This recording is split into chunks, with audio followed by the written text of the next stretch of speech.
Hey folks, welcome back to the Portable Gamer, welcome back to American Truck Simulator, and welcome to Eureka, California. So we are back in our, I want to say our 378. Let me just confirm that. Yes, we are in our 378, and I made some changes off camera. I swapped the lights around a little bit. I put in these bigger LED light clusters. I want to say they're 10 LEDs for each one, and I ran those down the side as well. And I mixed them in with these blinkers, which are also left and right specific, so they blink in different patterns. It's a bit overkill, but I like that they're separate. I like that we can have our running lights set up like this, and then we can have our blinkers, our beacons, set up on something else. And you know what's funny is this 378 is the mod that goes a little funny when we haul a heavy cargo with it. So even though we've got these crazy awesome beacons now, we'll probably never use them. But so it goes. I wanted to switch it up, and I do like this truck. It's got some flaws. It's not perfect, but I do like it. It's a fun truck. Anyway, enough talking. Let's get to work. We're in Eureka, and I'll tell you some things that are going on in mod world, like I always do.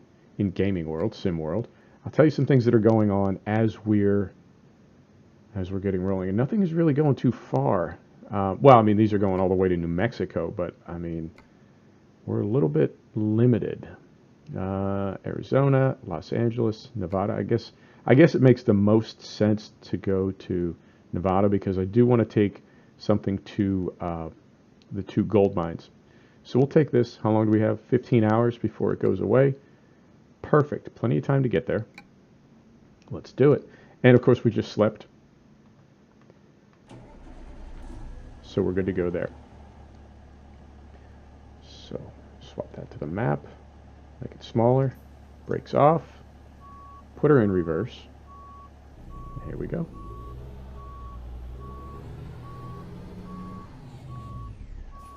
So what's going on with ATS and ETS? Sounds like the Oregon DLC on the ATS side and the Beyond the Baltics DLC on the ETS side are both coming out in Q4 2018, which is October, November, December. So at the very least, they're 3 months away. So there's no need for us to stay, you know what?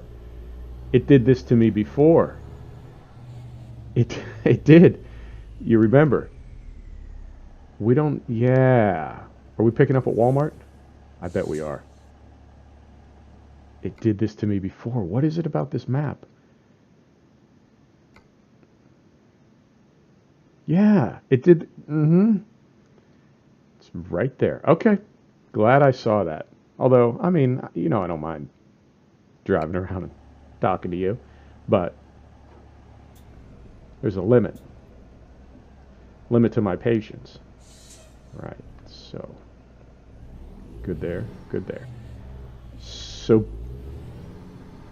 basically we don't need to worry about staying in Northern California, like the Oregon DLC is imminent, you know, and we want to be up that way. Plenty of time. It's not going to be out for a while. So we're going to drive around and we're going to do all kinds of stuff. And I guess 1.32 is going to be out about that same time. And in both ATS and ETS, it's going to have ownable trailers. You will have your own trailers, which I think is super cool. Let's get hooked up here and get on the road, and I'll tell you why I think that's so cool.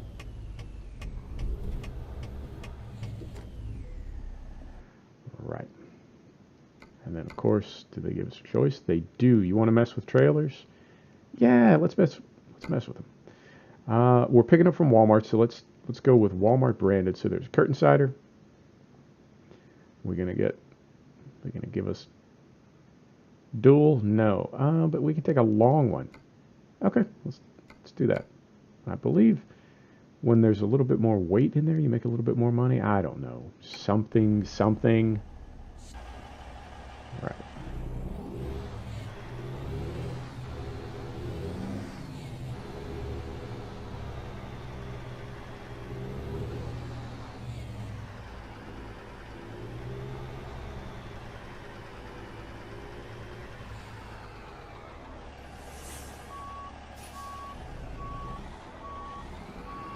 Now you know I can back up using just the mirrors. Sometimes, honestly, I don't want to.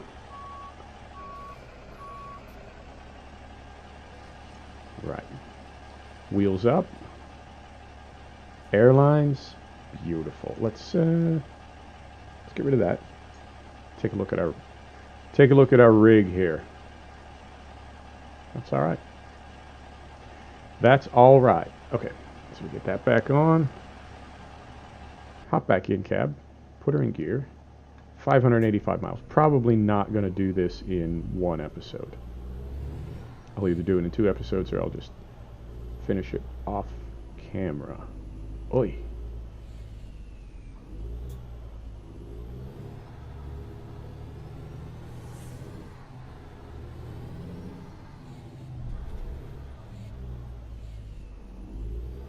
Hope nobody's coming, because I can't see.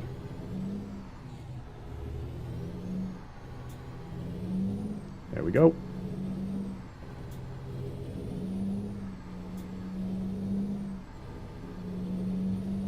Beautiful. What's that indicator light on my instrument panel? I just saw that. Huh. Okay. Wonder what that is. No idea. Anyway, I think it's super cool that you're going to be able to own your own trailer. And from the sound of it, like, as the game stands right now, you can't haul any trailer with any truck. There are limitations. And most of it has to do with weight. But from what I read on the blog, it sounds like if you own a specific trailer, you will only be able to haul certain cargoes. So I don't know how it's going to work in the job market. I assume in the same way that when you go there now, it shows a job in a trailer already. And then you can, in some cases, if you're running mod trailers, or even I guess sometimes in base game, you can select what kind of trailer or like what brand. I imagine it will show the cargo, and you can either haul it in their trailer or haul it in your trailer, but I would think that it would have to be set up so that you can only haul it in your trailer if your trailer is compatible. I mean, it's the only thing that makes sense. So like, let's say you've got a flatbed and it's, you know, bulk liquid, well, you can't haul that, I would guess. We'll find out.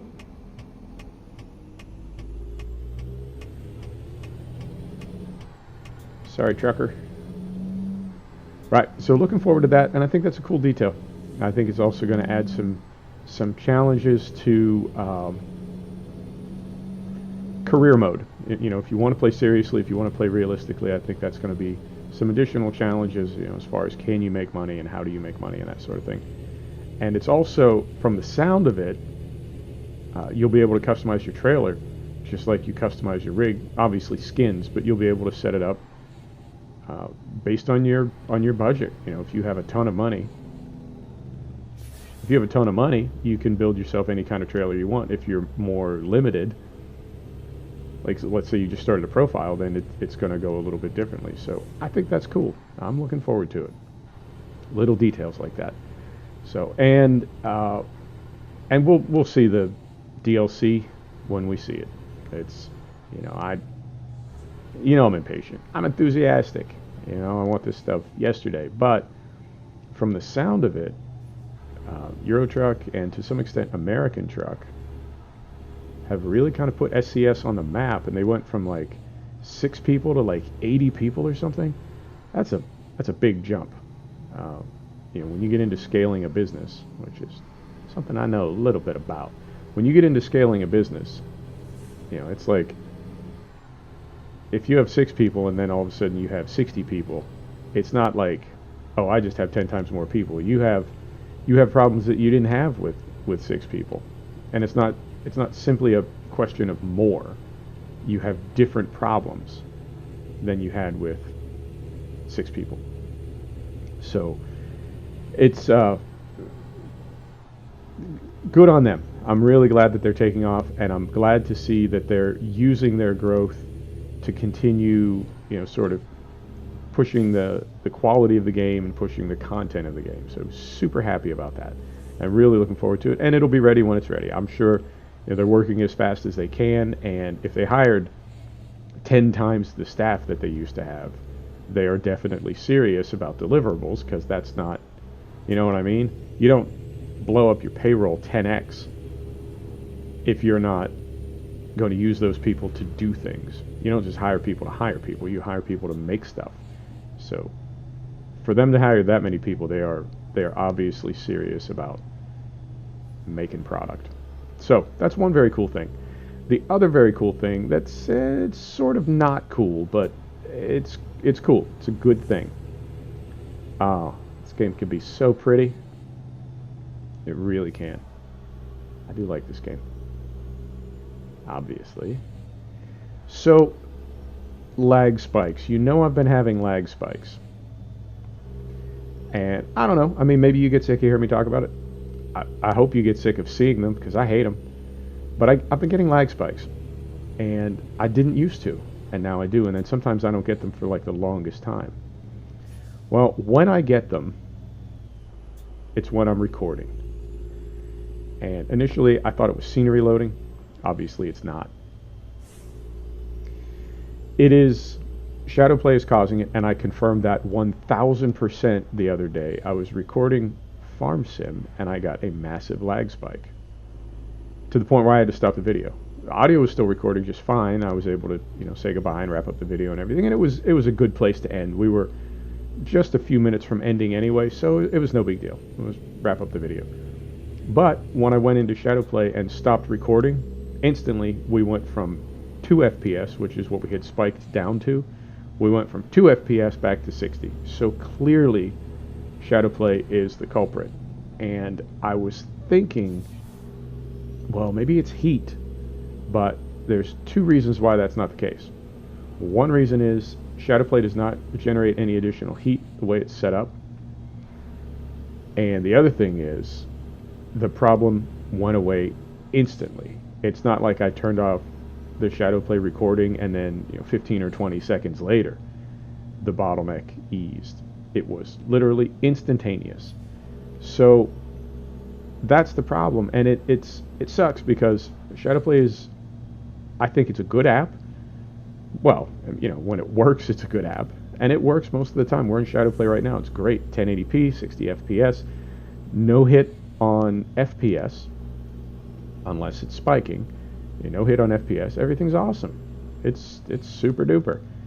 But it is it's got that one fatal flaw. So I'm going to continue trying to find a solution to that, and I'll circle back to that process in a minute. But here we go. We got our speed limit just went up. But here's something else that's interesting. I cannot get OBS working again. OBS was working for me. It's the program that I originally was recording in when I started doing this. And it absolutely, I can't get it to work anymore. And I've uninstalled it and reinstalled it. I've deleted profiles. I have gone into the registry and deleted keys.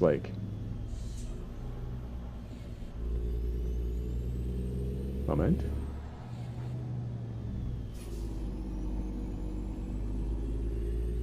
I've done everything that I can think of. And there's an auto setup, auto configure. There's this, I cannot get it working the way it used to work. I have terrible frame drops, and I can't sort it out. So the thing about, and I guess this ties in with the other thing that I was going to tell you as I'm trying to sort out Shadowplay. You go to threads and you're like, I'm having this problem.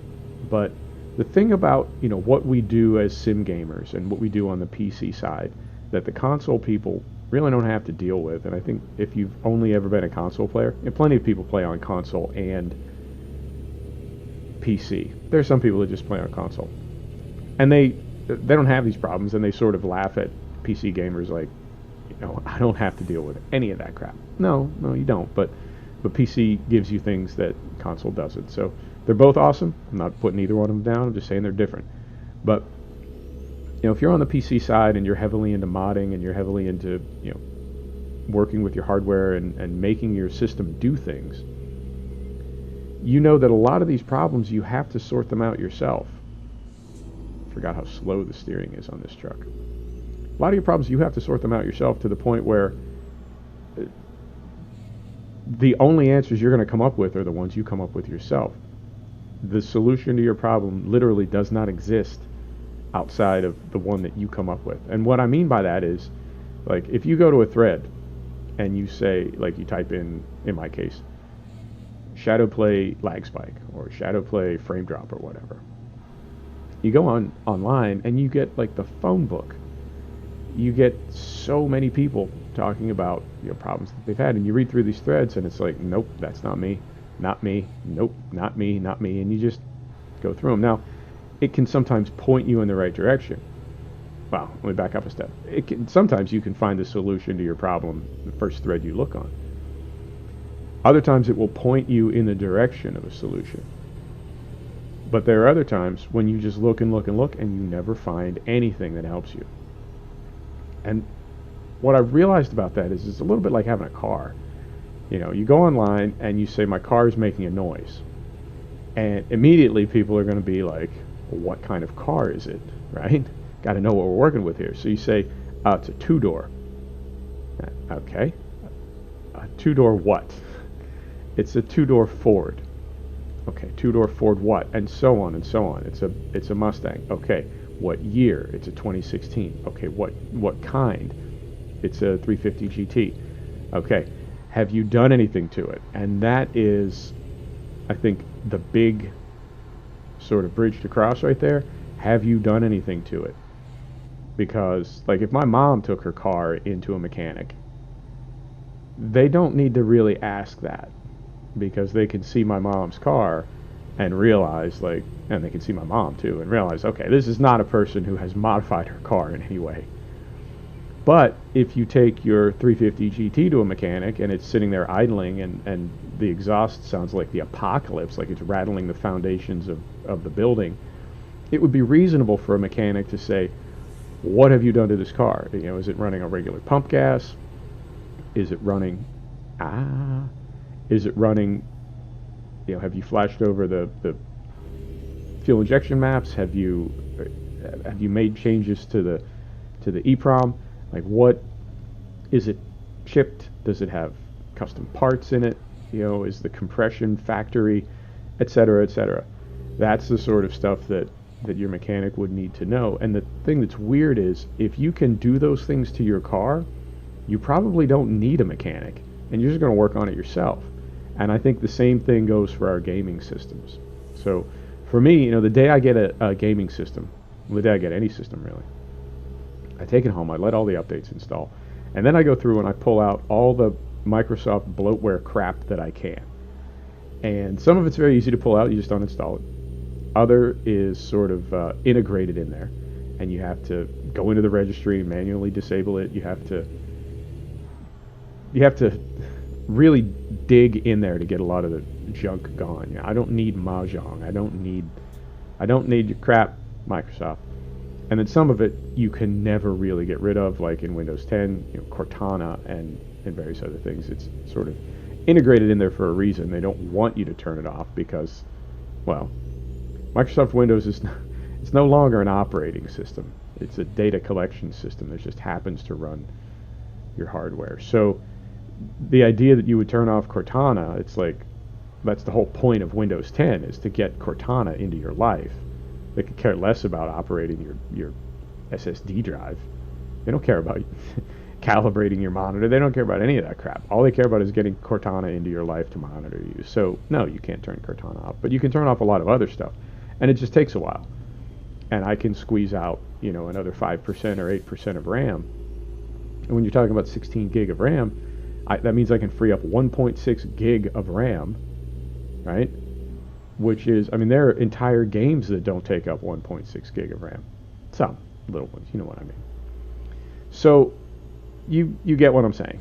And it's like, the way we want to run our systems now, our PC gaming systems, we sort of have to sort this stuff out on our own. And, I want these problems to get fixed with Shadowplay. I think the quality of my videos, I hope, is improving. I mean the actual quality of the recording itself, not necessarily my gameplay or my voiceover. Although I hope that's getting better too, but you know what I mean. But the actual quality of the recording, I want that to continue to improve. I want that to continue to improve, and those lag spikes they're a real problem for me right now, and I need to get rid of them. So, and it happens for a few seconds. It's not so much the lag spike itself as it is my reaction to it, because it really, really pisses me off. And I can't like poo-poo it, like whatever, no big deal. But at the same time, I don't want my reaction to be so,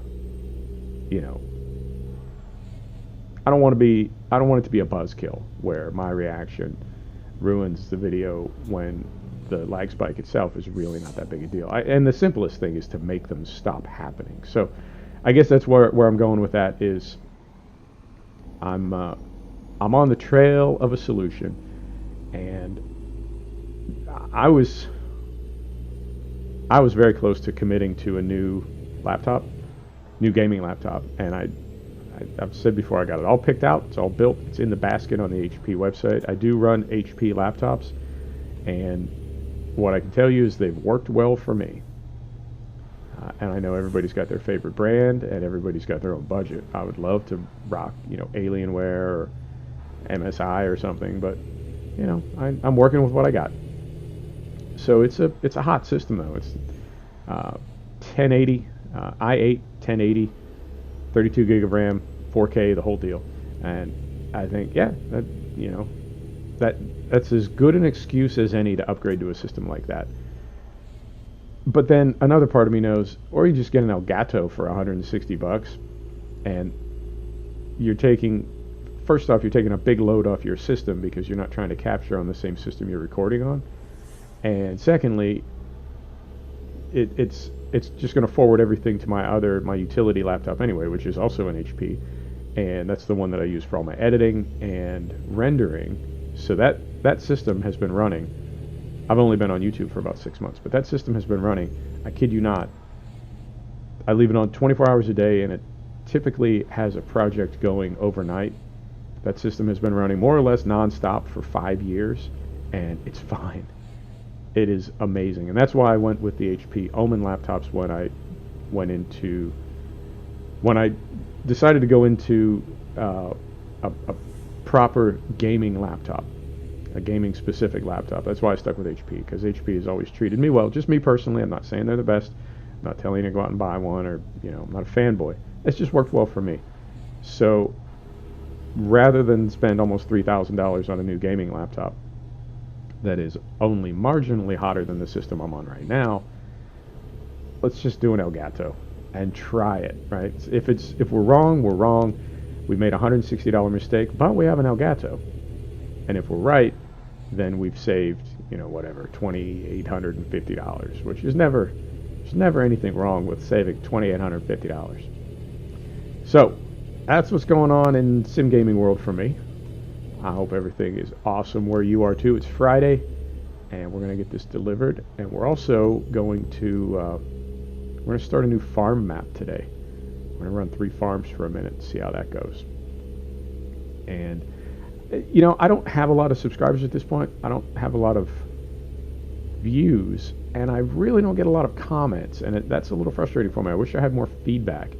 I wish I knew more people were engaging with my videos, and I wish I could get some direction from regular viewers as far as where they want the channel to go, or what works for them or what doesn't. But I don't know, because I have such a variety of content.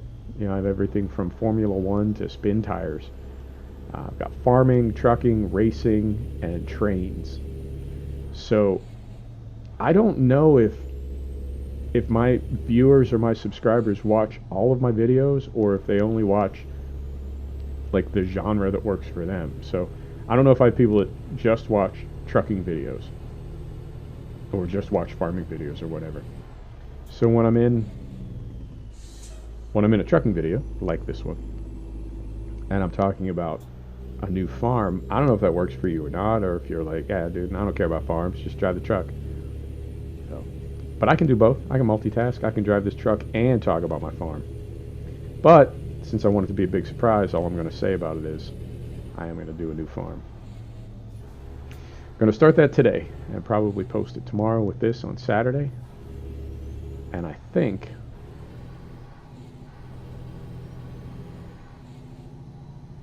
we've been going about half an hour. So the next place we get to where we can sleep, we're going to pull in, take ourselves. No, we're not. We don't need to sleep. But I am going to pull in and end the episode, and then I'll either finish off camera or pick it up from there next time.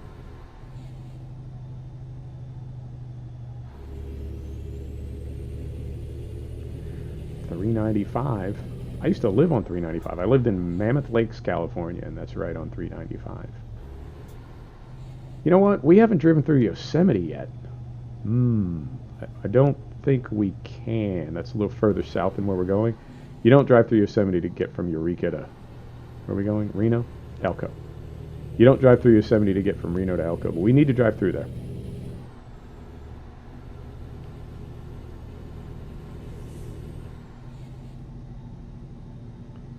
Alright. You know the other thing I can do, and I forget this sometimes, I can just pull the truck over and end the recording right here.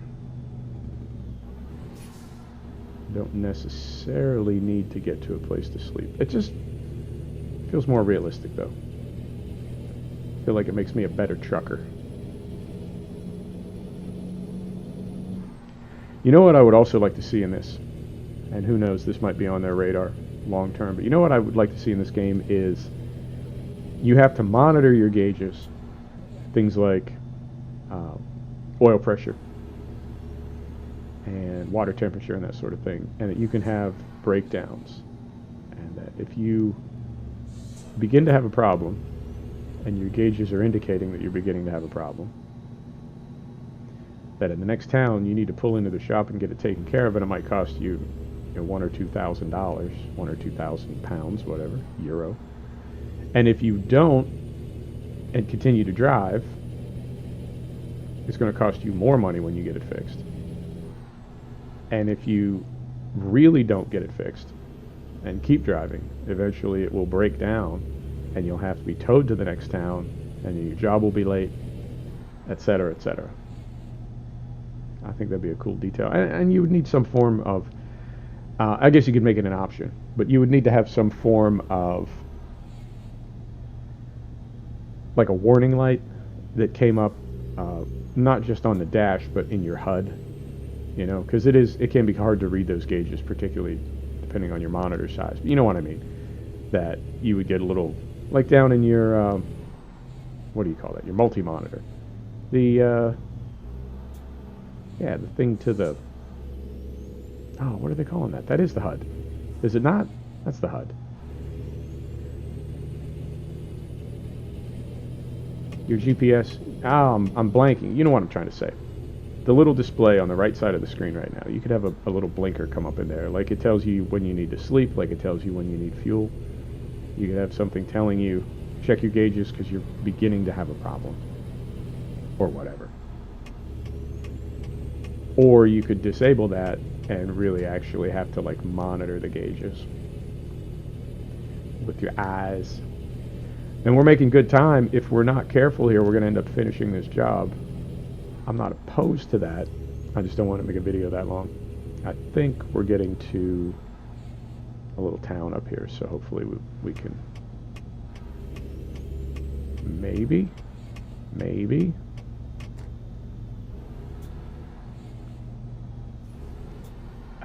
This looks a little wonky. What's going on here?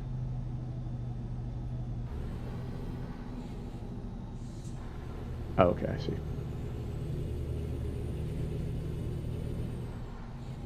Not this one, but this one.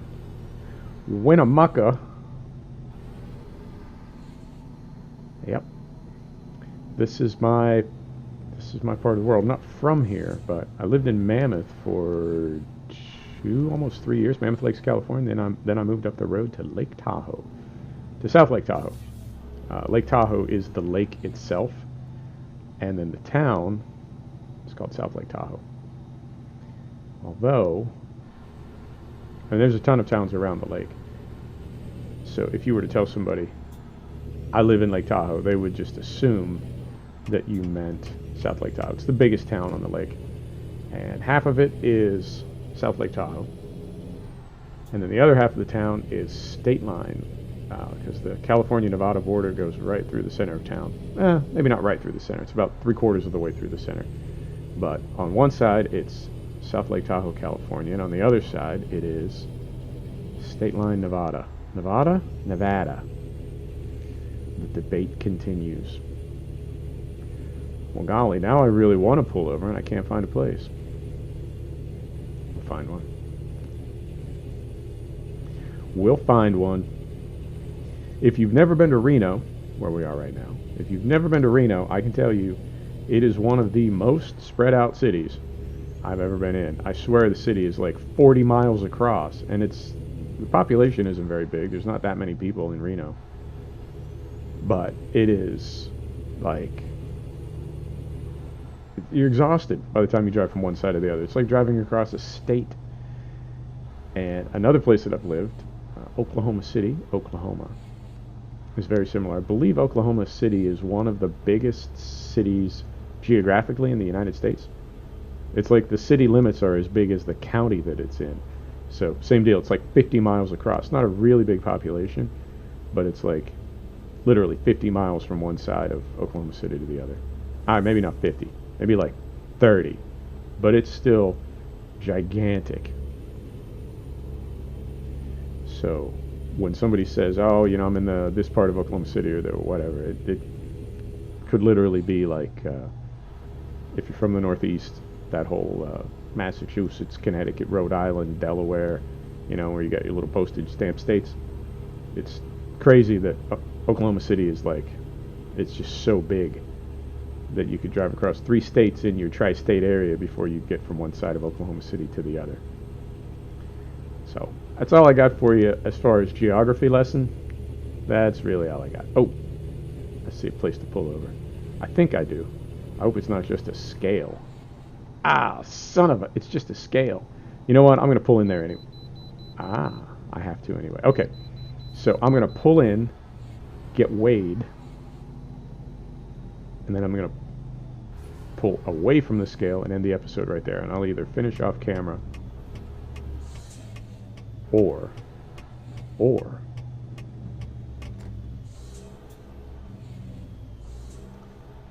we'll pick it up from here next time.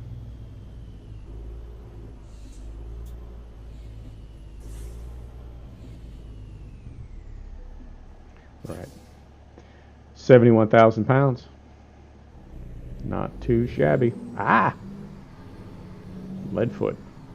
Right. I'm going to stop right here. Actually, you know what? I can pull over right here. Do it a little bit more classy like you see in your finer films and magazines.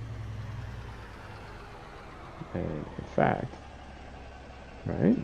We go in screenshot? Let's do it. Let's do a little screenshot. I just realized we've had a ton of Walmart trailers past few episodes. Okay, folks, going to end it right there. Thanks for stopping back to check out The Portable Gamer. Thanks for joining us for another episode of American Truck Simulator. And we'll see you next time. Take care now.